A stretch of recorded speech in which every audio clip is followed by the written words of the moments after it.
Hey, it's the Morning X, the original 99X, Barnes and Leslie. There's just two of us right now. Only two. Fram, would we be called Marvelous 2? Yeah, we would be Marvelous 2. Well, what happened? How could we possibly make it Marvelous 3?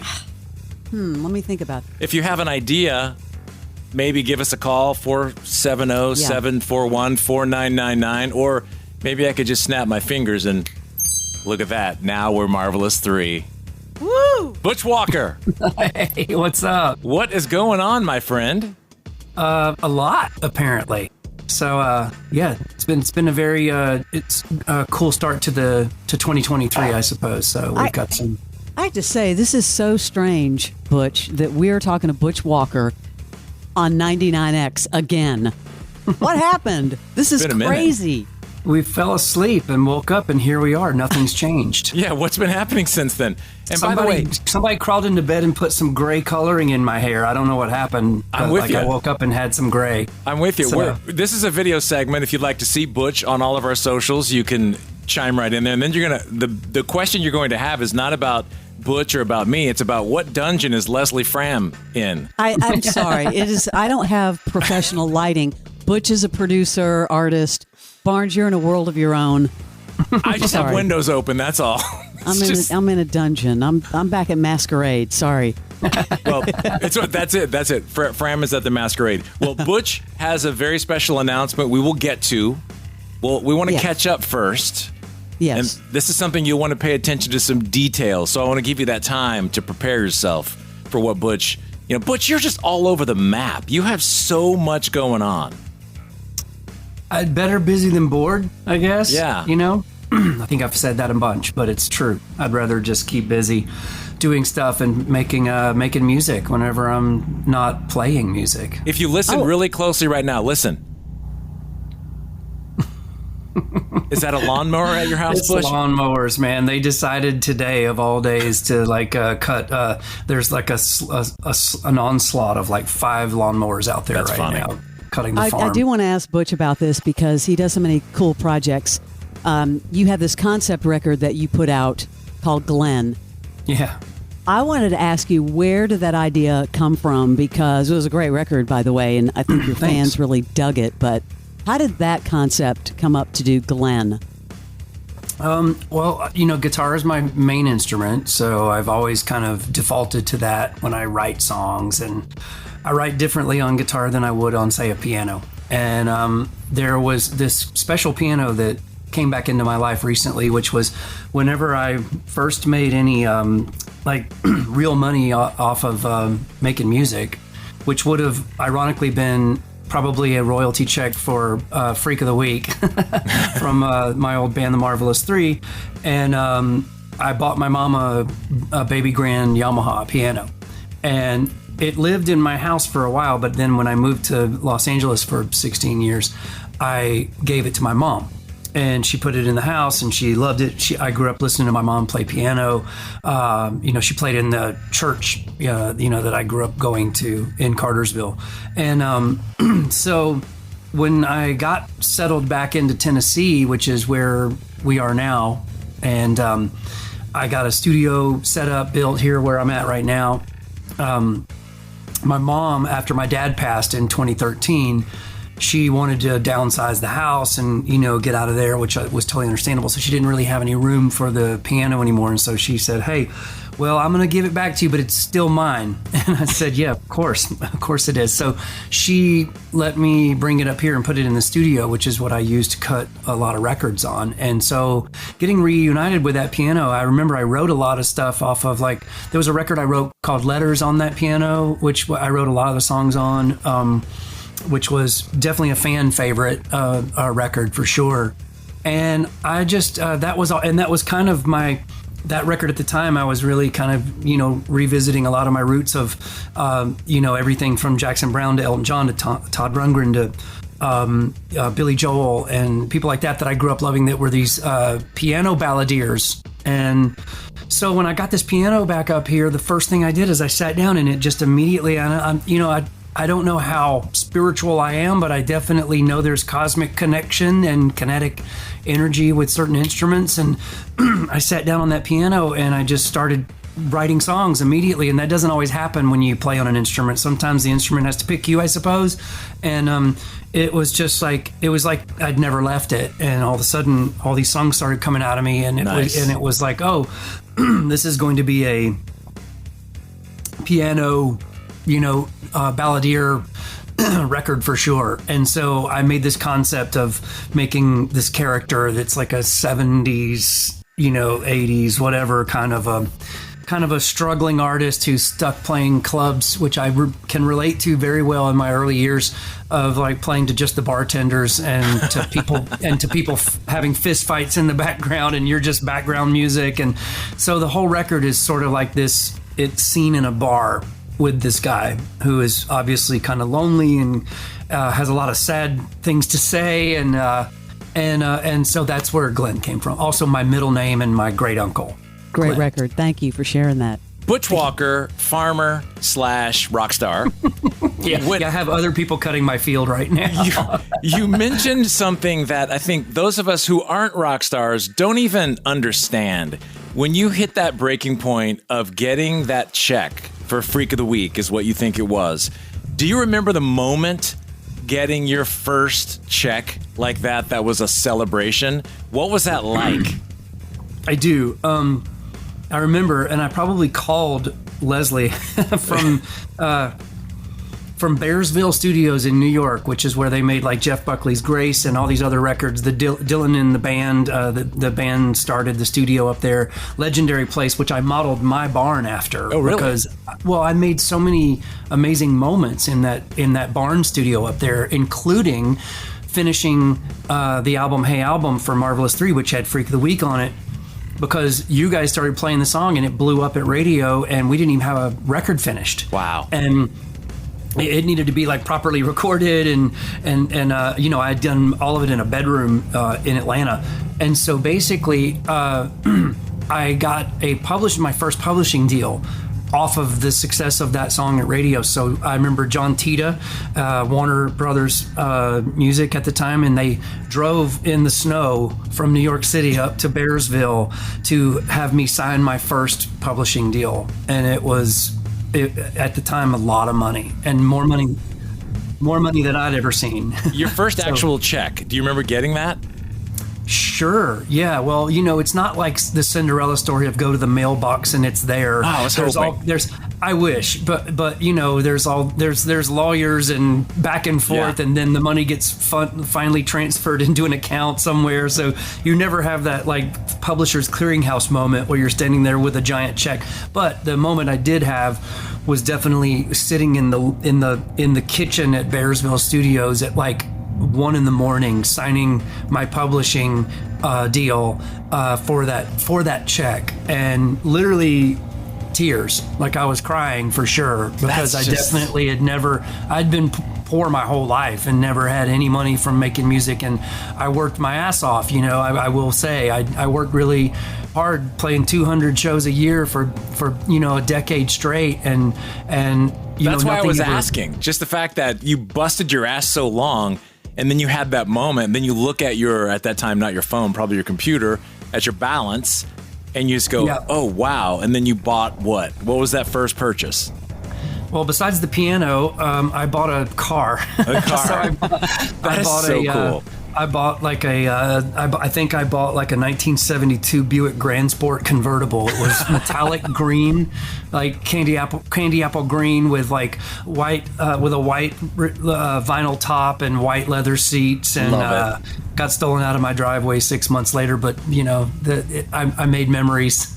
So Butch, some of my favorite memories from 99X, honestly, were about Marvelous 3 and all the incredible stuff that we did with you guys. So much fun. And now, looking back, you've become this really successful producer, probably one of the most versatile producers I've ever known, because you can jump from genre to genre. Like, you can produce a rock band, an Americana artist, a pop artist.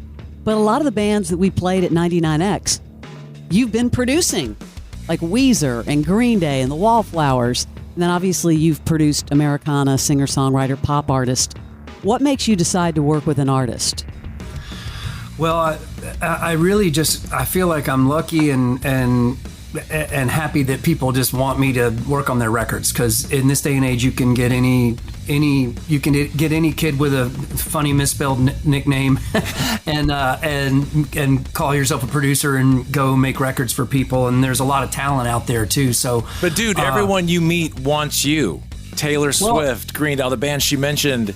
It's been fun because I've made good friends out of that. Those all started as friendships, I think. A lot of those started as like weird things. Like the Taylor thing started as me covering a song of hers and posting it online, and then the next day waking up to a phone call from her wanting me to like play that version with her on the Grammys, and then go in the studio and work on some songs, which we did, and then getting to co-produce or getting to produce a co-duet with her and Ed Sheeran for her record, and then same with Green Day and same with Weezer. These are all people that I just kind of met with, and kismet mixed with just chemistry, having those things with people, because not everything works out, not everything is connected. Not every artist gets on with a proposed producer, so and vice versa. So I guess I've been lucky. Some of those people have ended up being great people, and I get to work with them in the studio and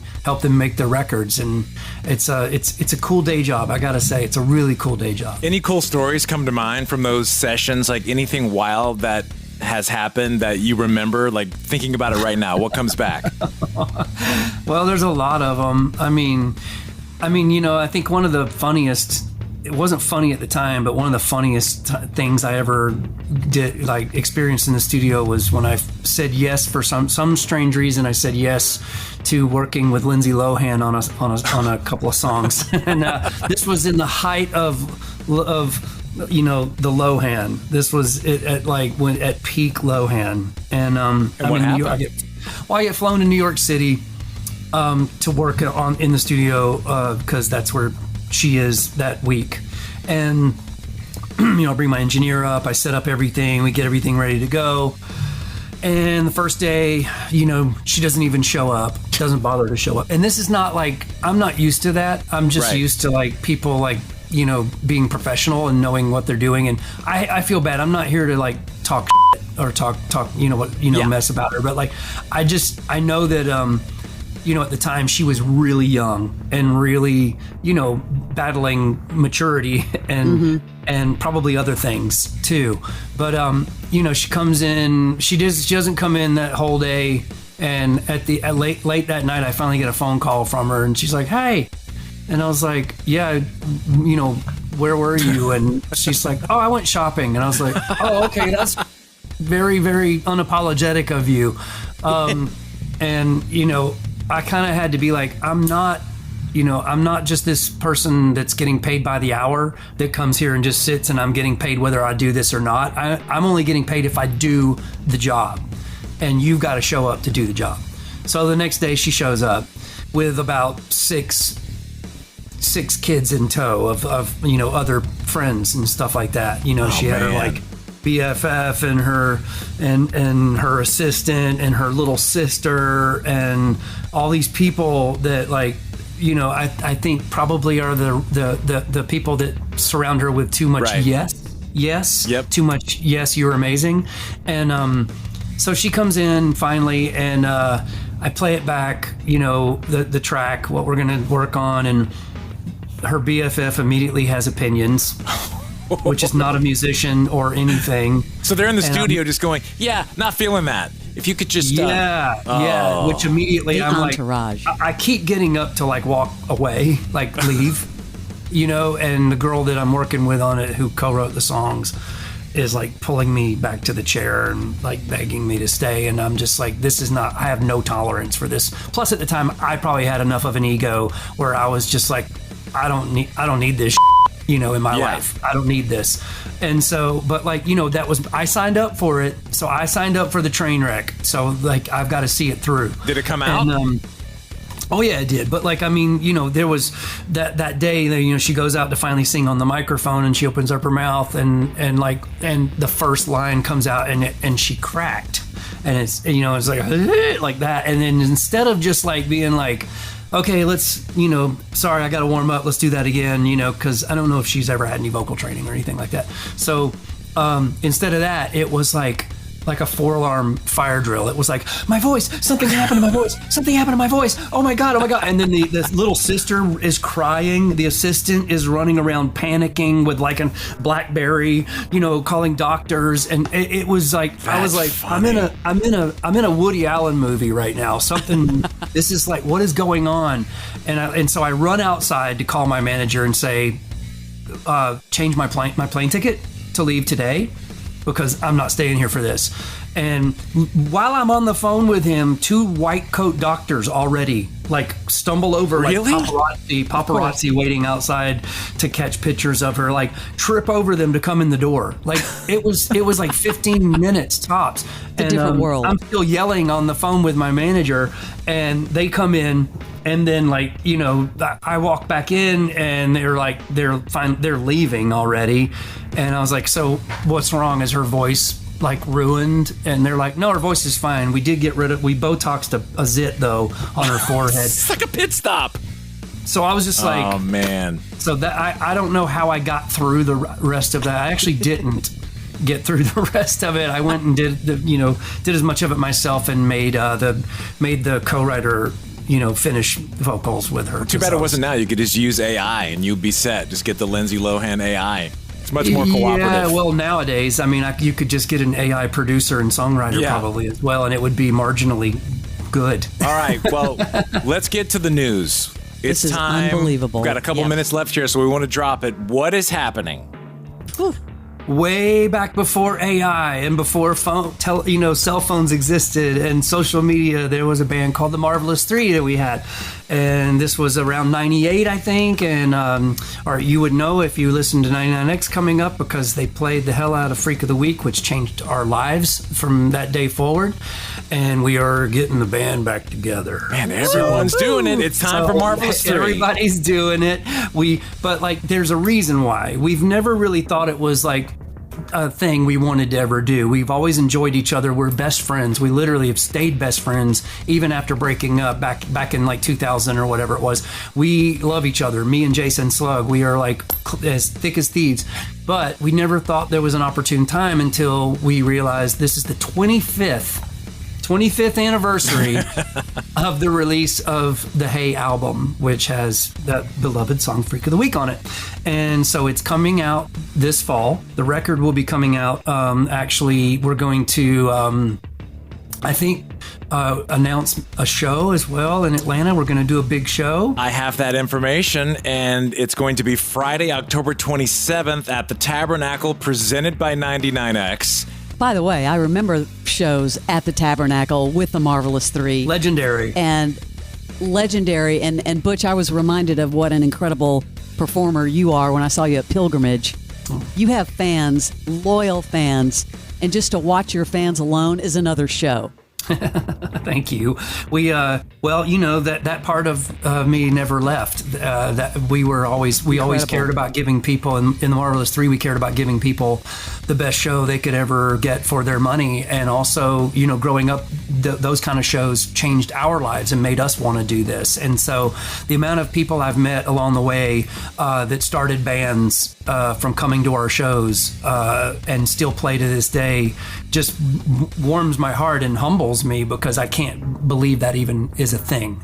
But it's going to be awesome. We're gonna go back to where it kind of ended. Well, you know what? Ironically, where it ended, I believe, was at a 99X on the Brick show at Centennial Park. 100%. In the summer of 2001, I remember us saying, "This is it. The final." I was there. The final show, and that's it. The book is closed, and now we're reopening. And this is it. Yeah, this is right back where we left off. So we're very excited. The set list is going to be bananas. It's essentially that and the Ready Sex Go album and lots of surprises. And we're going to have sweet video screens and all kinds of. It's going to be a full on like major production. We are happy. Thank you very much. You heard it from the man himself. Marvelous Three back together for an album and for a tour. October 27th. And a new album. And a new record. That's what I said. Well. New record. Oh, yeah. A record like vinyl. Vinyl, the Hey album will be released on vinyl for the first time ever for the 25th anniversary and a new record to boot. Well, we want to get back together with you and the band before then, okay? They would love We're that. gonna We make would this all a love that. celebration. Absolutely. All right. Count on it. Butch Walker, thank you very much. Thank you so much. Thank I you, love Butch. you guys. You're the you best. guys have been so great to us. Thank you so much. We're so excited to have you back on the air. The Morning X with Burns and Leslie. Okay, everyone is fired up about Marvelous 3 and their return to the stage coming up. And I know I'm fired up. side note, we did tuck away some more tickets. So Oh, good. we will get to some more ticket giveaways for that very sought after ticket. There might not be people as fired up as who you're about to meet. Arguably, maybe. But Rosie is a Marvelous 3 super fan who you're about to meet. Hey, Rosie. Hi. Good morning, everyone. Hey. We need to understand your connection to Marvelous 3 because I think it's a great story. I don't know the whole story, but I know a lot of bullet points that you're deep in Tell it. us. How It's been a long road. well? How do you even become? I'm assuming you call yourself a Marvy, right? I'm definitely a Marvy fan, and I first discovered them thanks to 99X, hearing Freak of the Week on the radio my senior year of high school, 1998, 1999, and saw them live for the first time at Hard Rock Rock Fest at Atlanta Motor Speedway, June, I believe, 6th of 1999. That was my first time seeing them live. It was also the day after I graduated from high school, so kind of set me off into my adult path. I think we took a helicopter to that Yes. show. I remember that. Remember? We took a helicopter to that show. So how did you build your community? Like, how did it start? So it really started, back in the 90s, it was all about message boards, right? So it really started with a Marvelous 3 message board that was actually run by the label and Butch's people at the time. And, the Marvy community just built up around that message board. We had fans from all over the country and all over the world. Some of the biggest Marvy fans I know live in Japan and Australia and some of these other countries, and, didn't really get a chance to see them very often, if at all, in their, original incarnation. So, we just built up this community over years of talking on these message boards. I even remember when I was in college, it would, start out the day checking the board and see what conversations were going on. And, you go to bed before you go to bed at night, you're checking the message board and checking in with people and talking to people. And we built up relationships and friendships over the years because of that. Rosie, in that, I will say, in one of those groups, I stuck my toes in and I got bullied by a couple of them in there. I'm not gonna lie. And I was like, easy people. I'm sitting on some goodies here. And then you got bullied. I know why. Yeah. Why did I get bullied? Because you played a song you weren't supposed to play. I played She Sheila because Butch texted me it wasn't a final mix. And no, that's not why they bullied me. No, that's not what they were all of a sudden like, oh, we need to listen to 99X. I think he played it. No, he didn't play it. I think he played it. No, he didn't play it because the thing on the website says he didn't play it. I'm like, hey, everyone, let's just be friends. Let's press our tattoos together and, bleed a little bit on each other and be friends. So what have you organized in Atlanta when this happens? And are you going to all the shows? Yes, I have tickets to all 3 shows, general admission. I'll be in line at 7 a.m. every day, so I'm right up front. It's what I do. The joke with Butch is that I'm single-handedly putting his kid through college. He sees me at a lot of shows. Even through his solo career, I've seen over 150 Marvelous 3 and Butch Walker shows over the last 20 years. So that's impressive. It's insane, is what it is. Are you? Well, some might say that. Are you coordinating people coming in? I heard from Japan. So, yes. So there is a longtime fan. Her name is Ari, and she actually had a Marvelous 3 fan site back in the day where she would post a lot of, the acoustic performances that we could get a hold of, bootlegs, whatever, hidden tracks, those sorts of things. She would she had just tons of information and created this beautiful website that really helped fans find a lot of the stuff that was not as easy to find in the early 2000s as it is today, right? And she, is on a fixed income, doesn't have, the free money to travel, but we have to have her here. Like, the community all agreed that she has to be here for these shows, so I've already bought her the tickets. Wow. So we're doing a fundraiser to fly her from Japan and put her up in a hotel with us so she can come all 3 nights to these shows, because we've got people coming from Australia. Our longtime fan, Troy, he's coming from Australia because he's never seen Marvelous 3 live. He's been a fan. He's got tattoos of this band. He's never seen them live. This is amazing what this community is doing. So now you're going to organize are you doing a party? Like, where would you do a party and what happens at the party? I guess you just play a bunch of Marv 3 music. I would love to organize a party. I'm still working on that. But yes, I would love to organize some sort of, meet and greet party because, again, a lot of us fans have never met each other in person. We all live in different cities or different countries. So we've all just talked to each other online, many of us for 20 years. So we're looking to organize some sort of event that Thursday night before all the shows kick off to, let everybody meet each other, play some music, like hang out and just get to know each other. Because at the shows, we're going to be so distracted with the band on stage, we're probably never going to say 2 words to each other. We're just going to be like crying with joy. That's amazing. Okay, maybe there's a bar or a restaurant listening that might want to help. Yeah. How can people find you if they want to connect with you on whatever social? So we have a social media site called Butch Walker Fan Site, and that is on Instagram. At Butch Walker Fan Site on Instagram is the best way to message me or see what's going on. I'm also organizing a hotel block, so if anyone is coming in from out of town and wants to know where to stay and get a group rate and hang out with a bunch of other Marvy fans, we're organizing hotel blocks in some of the downtown hotels because there's a lot of people coming in for these shows. So I just signed up. Okay, I have a friend who I think possibly would want to be a part of all this. Can you hold on? I have an idea. Sure. Oh, cool, Barnes. We have to take a break, but I want to call someone that I think could make some magic. It would be kind of cool. So this friend of mine, I'm all ears. We go way back, and so let's take a break. We'll be right back with the world's biggest. I'm saying you're that. So she didn't tell me she is.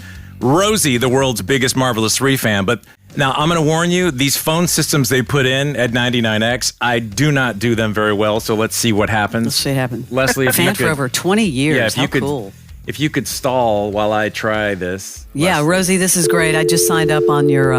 sorry, it's loud. Just started following you on Instagram, the Butch Walker fan site. I think she may be on hold while I try to to conference this because I don't know how to do these phones. Hang on. And I hope my friend doesn't get pissed that I'm calling him on a whim. Hello? Hey friend, this is Barnes in Atlanta. Hey man. Hey, how are you? Good. What's happening with you? You don't mind that we're on the air live, do you? Let me put some pants on. Hold on. Are you still mad at me? I could never be mad at you. Come on. Because you sent me the final mix of She's Sheila, so I figured that. Oh yeah. You knew I would play it again. You knew what you were doing. You cannot trust Barnes. Very much the musician way to be like, here, I'm going to give you this, but please don't listen to it. Don't play it. Yeah. Well, I just thought I wanted to connect you with a friend of mine named Rosie. Hey, Rosie. Hi. Say hi to Butch Walker. Hey, Butch. Hey, Rosie. I love you, Rosie. How are you? I'm doing very well, thank you. I love you too, man. This is so awesome. We're going to have so much fun in October.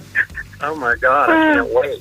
Yeah, we had her on, Butch, because she's coordinated, like, people coming from Japan and stuff. And they're doing, all these parties down by the Tabernacle and all this crazy, wild stuff, all about you. That's amazing. I love that. That's so cool. The fans are getting together, and they're going to fly someone in from Japan. I mean, that is, like, true fandom. That's amazing. Well, Rosie, you've talked to Butch. You've got him. Yeah, we're doing a fundraiser for Ari. I know you know Ari, so we're doing a fundraiser to get her over here because she cannot miss this. Amazing. Yeah, we did a GoFundMe. We're already 2/3 of the way there. We've already got 2/3 of her $3,000 goal. So we're cranking away. She went and got her passport. Like, it's happening. I told her I don't even care if we don't hit the goal. Like, I will personally pay to get you there if I have to.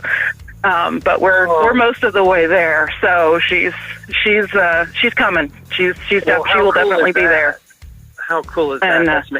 Ari's amazing. She's like been one of our biggest supporters of the Marvelous Three since its inception, and was handling web stuff in Japan, and really helpful in actually getting the name out over there a lot, which is not easy to do when you're from another country. So that's so cool. I can't wait. I hope I really, really want to see her when she comes to the show. Yeah, absolutely. We're planning. We're going to have a whole crew because Troy's coming from Australia as well. So we've got married couples that are coming over from England that met through you and your music. All of wow, we have at least 4 different couples that got married based on meeting on the Marvelous 3 message board. Oh my God, that is wild. That's so cool. That's so cool. It's all because of you, Butch. So flattering. It's so flattering. Well, I know the guys that Jace and Slug are going to be elated to hear about that, especially to hear that Ari's coming over, because we really, really we're always have been super appreciative of people that support us, and we were out there struggling just like any other band, and every person counts. So it's so fun and so cool. And Rosie, you've been, don't sell yourself short either. You've been like, I can't even count how many shows that you've been to over the course of, for the Marvelous Three and for even me over the years. So it's never lost on me how grateful I am about it. Well, this is an awesome story. Butch, thank you for coming on. I'm sorry I put you on the spot, but I just felt like this warranted a call on the hotline to get the man himself. No, that's totally great, and that made my morning hearing all this. I'm so excited for Ari and for the shows and everything. So yeah, the countdown is on, Butch. All right, countdown is on. Rosie, thanks for sharing your story. The Morning X with Barnes and Leslie. 99.